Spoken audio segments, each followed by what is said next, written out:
Welcome to Secret Story. It was early on a Friday evening in June. Our two kids, John, 8, and April, 5, were at my parents' house for their 3-week summer visit. I grew up on a farm, and it was always fun to learn all about farm animals, swimming in a dammed-up creek, riding on the farm machines, and eating my mom's awesome cooking. This year was the second visit for our kids, and they were as excited to go to the farm as we were to have the time together while they were away. I had come home today from a 3-day business trip, the last one for a month, and was excited to be able to do whatever Holly wanted to do for the next 19 days before the kids came back home. I had scheduled some days off next week for a surprise for days in Jamaica that Holly knew nothing about. We have been to hedonism too several times and always liked the freedom to express ourselves to each other, being naked on the beach and making love whenever we want and almost any place we want to. We enjoy the theme parties and games we play, are always randy after, and can't wait to ravage each other. Tomorrow night was our first date night in a couple of weeks, and I had made a reservation at the Chop House in Buckhead. Then we would go dancing for the rest of the night. We finished dinner and cleaned up together. I poured 2 glasses of wine to finish the bottle, and we sat out on the deck looking up at the stars. It was a clear night, and with all the lights off in the house, it was extremely dark. Tonight's sky was brilliant, with millions of stars twinkling from millions of miles away. Many of the stars we saw had already burned out, and we were witnessing history, not real time. I finished my wine and went inside to open another bottle when my cell phone dinged. I opened a bottle of Jordan Cabernet from the wine cooler, letting it breathe. I picked up my phone and saw it was from an unknown number. I was about to erase them since I never open messages I don't recognize. There is too much spam and too many viruses out there. A third text came in from the same number marked urgent. It got my attention. So I opened it. The text, Sid, don't trash the 2 other texts. You have to see them. You will not be happy, but I must share this with you. You don't deserve what is happening. If you want to know more, text me back. Your good anonymous friend. What was this? Who was this anonymous friend, and why was he sending me a cryptic text? I poured 2 glasses of wine and stood looking at my phone. Did I dare open the 2 texts? From the third message, it seemed that I needed to see them, so what the hell? I opened the first text and video file. The text, Sid, sorry you have to see and experience this. It happened on Tuesday night this week. I am so sorry. What the hell was this? I had to see the video now. I clicked it open. The scene was in a bar, and people were dancing in a large crowd. The video scanned around and stopped on a couple dancing quite close to each other. The woman had her back to the camera, and the man looked away, but he resembled an old friend of mine, Thad Rhymes, who had moved away several years ago. I had been waiting to hear from him since he left. The video focused on them, so I studied the picture as they danced. This went on until the song ended. They separated, turning toward the camera. I cannot explain the feeling that overwhelmed me when I saw their faces clearly after a sweet kiss was given to the man by my wife, Holly. There are no words to describe the devastating pain I felt in my heart and the instant nausea that caused me to run to the powder room and retch up my guts. I slumped to the floor and shook, then vomited again until nothing was left. I locked the door and lay there, afraid to examine text number 2. I finally took a deep breath and opened it. The video played. It must have been later, outside in the parking lot. The lights were bright, and there on the screen were Holly and Thad Rhymes in the back seat of an SUV, making out like teenagers. I threw up again, but it was just dry heaves now. Nothing was left but bile. The door handle turned back and forth. It was Holly. I closed the text and put my phone in my pocket. Sid, what is going on? Are you okay? Why is the door locked? Open it, please. I didn't want to see Holly right then. So I ignored her. She banged on the door, demanding I open it. But I just sat there, totally confused by what I had just seen. I was bewildered. There are no words to describe the pain that consumed my whole body. I had just seen my wife of 11 years dancing. I finally stood and opened the door. Holly was standing right there. As the door opened, our eyes met. I saw loving concern in Holly's eyes, and Holly saw pain and devastation in mine. "Sid, are you okay? What happened?" I ignored her for a second, then came to my senses and spoke. "God, I don't know." I went in to get more wine, and suddenly, I felt sick and had to vomit. I ran to the bathroom and closed the door. I vomited up everything from dinner and anything else that was in there. It wasn't good. I feel better now. I need to wash up and think I will go to bed. There was a sincere look of concern on Holly's face as she asked, "Are you sure you are okay?" I lied, "Yes, it must have been something that didn't agree with me." "Yeah, me seeing my wife me." "You think, okay, I will clean up and be right up." I didn't want to be anywhere near Holly now, but what could I do? I could cut to the chase and show her the videos, get down to it right now, and not agonize over it any longer. I didn't know her possible explanation and was unsure how to stay married if she cheated on me. Thank God the kids were not here. I thought about divorce. I also know adultery is a crime in this state and definitive grounds for a quick 90-day divorce. Did I want that? As I showered, the door opened, and Holly stepped in. They are world-class. I had taught her well over the years. I also wondered if he had sampled anything else. It made my skin crawl thinking that he had. "Are you feeling better?" "A little, still upset, though." "Yeah, not my stomach, but at you." She turned me around and looked into my eyes as the water cascaded over us. She saw nothing, just a dead face, no emotions. Her reaction was total confusion. I finished washing and pulled away from her, stepping out of the shower without a word, leaving Holly standing there alone, with water raining down on her. I dried, brushed my teeth. I placed my phone on the bedside table in case I decided to expose her now. I was seriously considering that now was the right time. It would be out, and if we were divorcing, we would have a couple of weeks to work out the details before the kids came home. I lay with my eyes closed, trying to understand what could have happened to motivate Holly to cheat with Thad.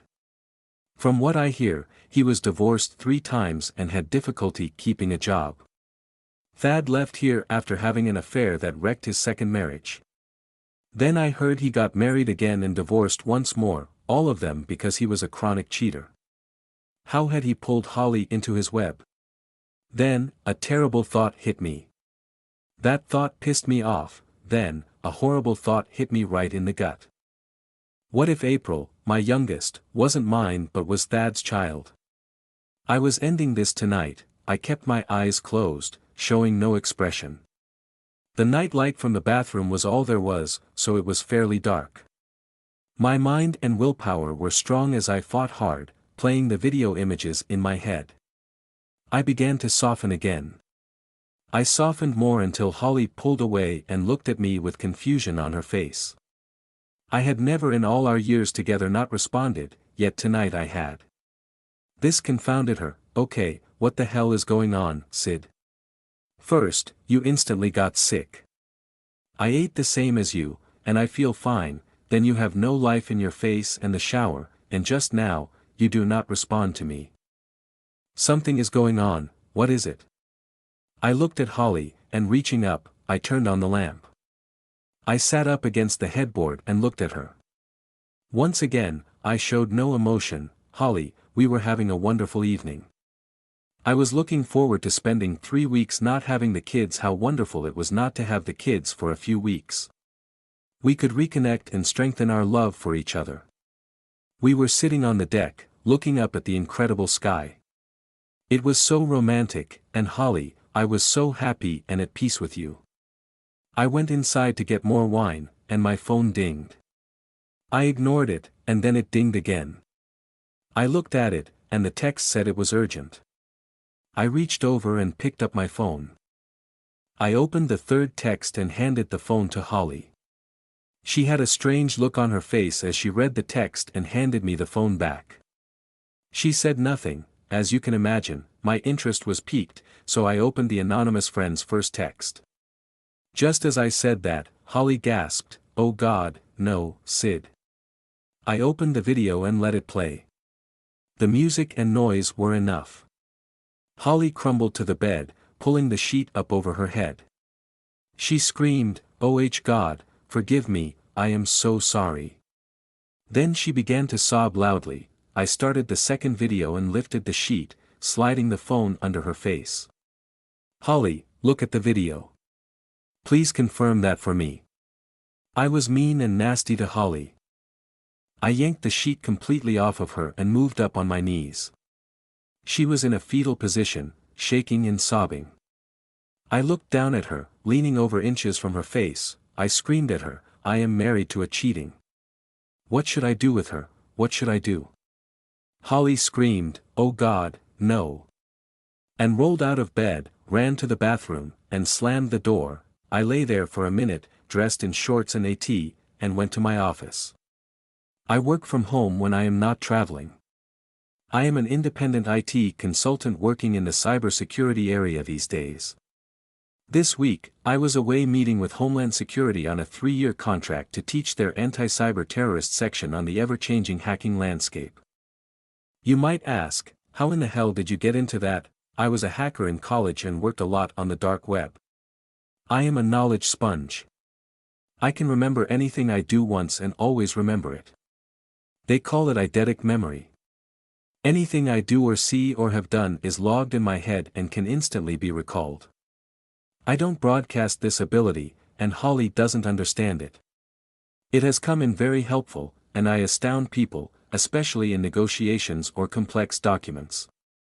I am also a speed reader, so as I read a manual, contract, or other document, I remember every word and instantly recall phrases or paragraphs upon request. Why is this important? I have watched the 2 videos twice in full and have them locked in my memory. I can repeat every word on the videos verbatim, even the whispers said by anyone. As I think through the videos, I think I know the identity of my anonymous friend. It is Carol Wilson, a friend of mine from my poker club. Yes, I am a hold'em poker player and do quite well, given my memory.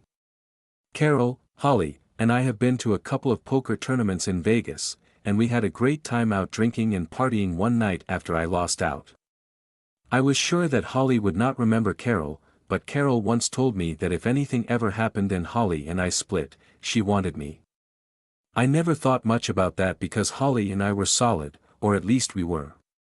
I was wrong, as I watched the videos. I could hear the photographer saying things under her breath, "God, Sid, I am so sorry.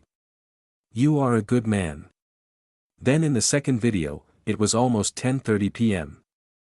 I called Carol. The phone rang several times, and then she answered, "Thank you." I started with, there was silence. "Carol, I know it was you, wasn't it?"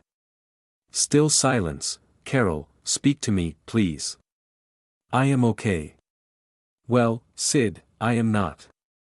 But I didn't. It wasn't my place.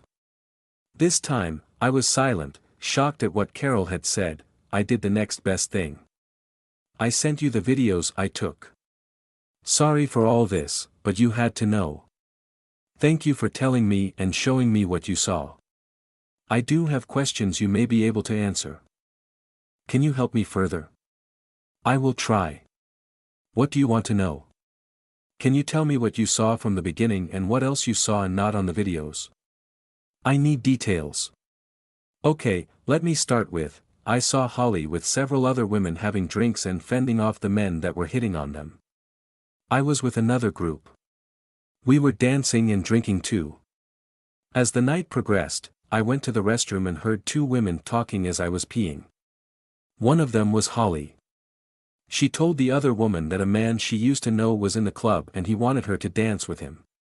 She was uncomfortable doing that, so she was going to leave. They left the ladies' room, and I left as well. There was a man in the hallway who stopped Holly. I moved by them, and I never thought anything about it until I went to the bar for a drink and saw Holly dancing very cozy with the guy. That was the first video. I moved around, watching them. After the dance, they moved to a table in the back of the club, talking intently.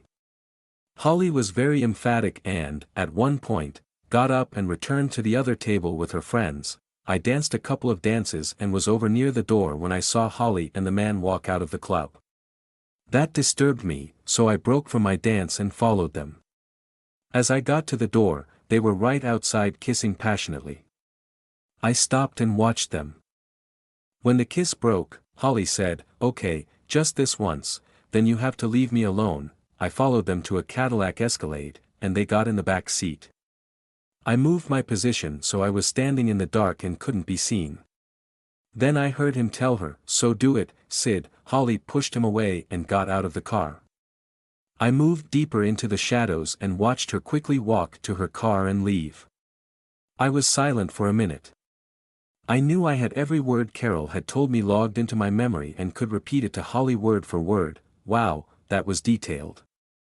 "Thank you again. I may call you again. If things don't work out, I remember what you told me. Thanks again." I was shaking as I lay on the cold bathroom floor. Oh God, what did I do?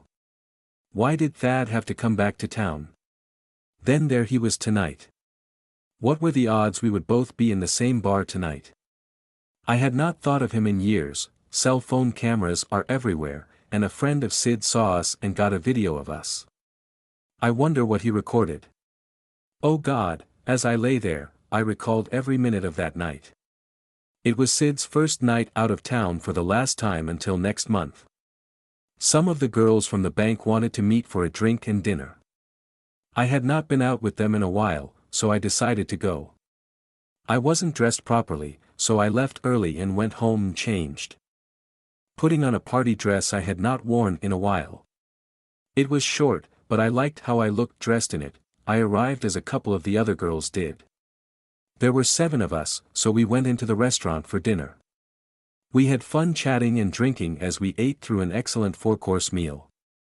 It was delicious, and we were all full. The vote was we go down the street to Sessions, a new bar and dance club, and work off what we ate. I drove down 2 blocks, so I didn't have to walk that far. Later when I left for home, we all had shots, danced together, had more drinks, and danced some more. We made it clear to all the male suitors we were married and were not out trolling. As the night went on, a few girls left, and I was dancing with Mia when I was tapped on the shoulder and heard a familiar voice I had hoped I would never hear again. My, Holly baby, how are you? It's been years." My skin crawled as I turned around and saw Thad Rhymes standing there. I was shocked. I turned back to Mia, took her hand, and pulled her to the ladies' room. Once inside, I told her I did not want to dance with the man so that I would leave. Mia understood and agreed to play decoy for me so I could go. But when we walked out of the ladies, Thad was standing there. I sent Mia on and had to deal with Thad myself. "Thad, I can't do this. We agreed when you left here 3 years ago nothing would ever happen again." Thad said nothing but pulled me out to the main room onto the dance floor. It was a slow dance, so he pulled me tight to him. He felt good, bringing back good and not so good memories. The song ended, and he pulled me to a table in the back. He tried to kiss me, and I told him no, I had fellow workers here, and that was dangerous, and we were done 3 years ago. We argued, and he threatened me again like he did 3 years ago. I had made a mistake that Thad knew about. He blackmailed me, or he would tell Sid what I had done. I slapped Thad. He flinched, then grabbed my hand and dragged me onto the dance floor again. We danced to a few songs. So after the last song, we returned to the table and argued again. I finally agreed to one last time. I went to the remaining girls, told them I was leaving, and walked to the door. Thad was there, and we walked out. As soon as Thad had me outside, he was all over me. Then he pulled me to his SUV, and we got in the back seat. He is just average. Sid is much bigger. I looked at Thad and said firmly, "That is the last time, asshole, don't ever contact me again, or you will be very sorry." Before he could respond, I turned away, threw open the door, and jumped out of the SUV, running quickly to my car and leaving right away. I drove home as fast as the law would allow. I walked into the house feeling nasty and dirty. As I washed, I questioned if I would ever be done with that. I dried off and went to bed. I pulled Sid's pillow to me and held it tight as I softly sobbed as fear and worry overtook me. I was so worried that somehow Sid could learn about Thad and me. I would have to tell him about what I had done years ago, the blackmail Thad had forced on me, and what I had to do to keep him from telling Sid. How could I explain all of that? I knew that would hurt us. God, I never expected what happened Tuesday night to be discovered, but now it had been. What was I going to do? I got off the floor and took a hot shower to warm up. I heard the shower running. It was time to get this over and see where we were going. I had to know about what happened from Holly's perspective. Also, I wanted to know what Holly had meant by one last time. I thought I knew but wanted Holly to tell me. The shower stopped, and I heard Holly shuffling down the hallway a few minutes later. She stopped at the door and looked in. Sid, we need to talk, Holly said in a soft sheepish voice. I will decide when we will talk and what will happen next. You had better start planning where you will live after tonight because you may no longer be welcome in my house. What do you think about that? Oh God, no, Sid, please, I can explain. Holly crashed against the door jamb, sliding to the floor. I got up and walked to the door, looking down at her. Holly, where will you be when I want to talk? Holly looked up. Right here. I closed and locked my office door. I was tired, so I lay on the couch, covering up with a throw, and slept. Several hours later, I heard a knock on the door, waking me. Sid, it's very late, can we talk now? I looked at the clock, 1:47 a.m. It was late, and Holly had been waiting all this time. I folded the throw, placing it on the back of the couch. I walked to the door and unlocked it. I went to my desk and sat down. I waited. 10 minutes went by, and the door opened. Holly stuck her head in. Sid, can we talk now? Holly, make us coffee and bring in the cookies. Then we can talk. I sat waiting. I knew I was not divorcing Holly. But I was going to make her squirm more than she already was. Holly does not know that I know about her affair with Melissa and Cone 4 years ago while they were on a bank work retreat. She was so guilty about it, but she couldn't tell me. It was eating her up inside. A month later, we went on a weekend trip to the beach. One night, we drank a lot and did something crazy for us. It was so not Holly, or me, for that matter. But after all we had drunk, Holly got into it. Once we were in the room and seated, the music started. I laid $100 bill on the small table and whispered to the dancer, "She is Holly." Holly looked like a deer in headlights, her mouth opened. And she nodded, yes. God, I wanted to see this. I took out another 100 and laid it on the table. Holly looked at me, then the money. Melody leaned over. For 200 more, I can lock the door. I peeled off another 200 and laid it on the table. She looked at me and Holly and said, "I'll be right back." You want to do that, don't you? Holly slurred with a smile, "Oh God. Yes, yes, I will do it." She slurred, "Wow, that surprised me." Melody smiled at me as she danced in front of Holly. I smiled and nodded to her, giving her the go sign. Her smile widened. I could not believe what I was seeing.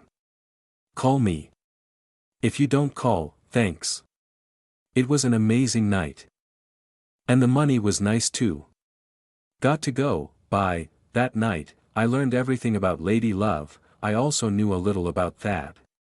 He had told me his infatuation with Holly, and one night, we were drinking in the backyard, and he commented about how good her mouth looked. The more he drank, the more he talked. He looked at me and laughed. Holly came back into the office with a tray of cookies and coffee. There were also 2 shots of amaretto. So, Holly, what do you want to talk about? Sid, I have several confessions to make. Wow, several confessions. I thought you only had one to confess to. It sounds like you have been a bad girl. So, get to it, this might be interesting. For the next hour, Holly told me about Melissa and their lesbian tryst. Then Holly explained about Thad, the blackmail. I sat listening seriously for the full hour, drinking coffee with amaretto and snacking on Oreo cookies. I only asked a question once she finished. When Holly finished, she was a ball of nerves, not knowing how I would react. What do you have to say about that? Holly's eyes grew wide when I made that statement. I could see she was crushed by what I said. You have betrayed me with a woman and a good friend. I don't understand that. If you love me like you say you do, and we are life partners, why would you never come to me with any of this, especially? Then what would you do? That was what I wanted. I wanted her to stand up for herself, not be a wimp like she was with Thad. That's right, stand up for yourself. Tell me what you are and are not. What are you, Holly? I am yours, Sydney. I love you. What aren't you, Holly? But for you only. I liked that. We would test that out a little later. Then what were you for Melissa and Thad? Holly looked at me, thinking. I have been a cheating, unfaithful, disrespectful wife. I don't deserve you. You deserve better than me. If you say you don't deserve me, then what should I do with you? Should I toss you out, divorce you, and leave you with nothing? What punishment should be inflicted on you? I waited for Holly's answer. I saw tears welling up in her eyes. You haven't answered me, Holly. Tell me, what should I do with you? Holly sat back on her haunches and took a deep breath. I think you should punish me any way you see fit. I will submit to anything you desire. So, Sydney, what type of punishment would you desire? I will let you do whatever you want, so name a punishment you think is appropriate. I had been good for 3 years, always doing things the slightest bit out of line. I was loyal and faithful until Tuesday night. Why did I let Thad back in? He was out of my life, and then, as soon as he was back, I just gave in to him. Jesus! Am I that weak? I came clean, confessing everything to Sydney. I will submit to him for my punishment. Anything he wants to do to me, I will do to save my marriage. Anything. Sid is asking me to take my punishment, but I fear what I should say. I know he is going to add to it. I took a deep breath and drank my shot of amaretto. Sid, I don't know what to say. You know what you want to do to me, so I am leaving it up to you. Okay, Holly, since you can't even decide this simple thing, I will make it much harder on you. You will not like any of your punishment. So here goes. You will move into the guest room until the time the children return, and maybe longer, depending on how I feel you are accepting your punishment. And no one will know about what has happened, period. I will purchase a belt for you when you leave the house. When it arrives, you will wear it for 2 full weeks 24/7. Then, after the initial 2 weeks, your behavior will determine when I require you to wear it in the future. 12. The last and most important punishment is I want you to have another baby. That will keep your body fat and undesirable to other men, and most importantly, it will complete our family. That is my complete list. If you renege on any of these conditions, I will divorce you. I will document these rules, and you will sign the agreement along with the postnuptial agreement. Do you understand? Part 2 is coming soon.